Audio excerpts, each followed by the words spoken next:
Welcome to McPlum, simple solutions served daily. In this video, I will explain how to use BOO Anime Vanguard. First, download the application from your device's app store. Once installed, open it and you'll be prompted to create a new account or login.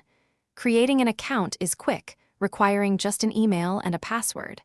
After logging in, you'll land on the home screen, ready to explore. Navigating BOO Anime Vanguard is straightforward. At the bottom of your screen, you'll find a navigation bar with icons for Home, Search, Watchlist, and Profile. Tap the search icon to look for anime.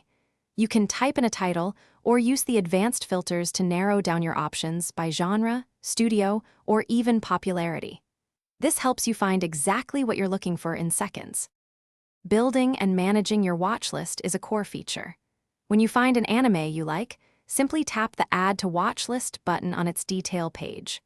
From your watchlist, you can easily mark episodes as watched, ensuring your progress is always up to date. The app can also send you helpful notifications when new episodes of your favorite series become available, so you never miss a moment. Beyond the basics, BOO Anime Vanguard offers several advanced features. You can dive into community reviews and ratings to see what other fans think about a show before you start it. Personalize your profile with a unique avatar and adjust notification settings to fit your viewing habits. Also, for those looking to streamline their daily routine, check the description for a link to some fantastic leak-proof meal prep containers and other great deals. Enjoy your anime journey. Thanks for watching. Stay juicy and subscribe.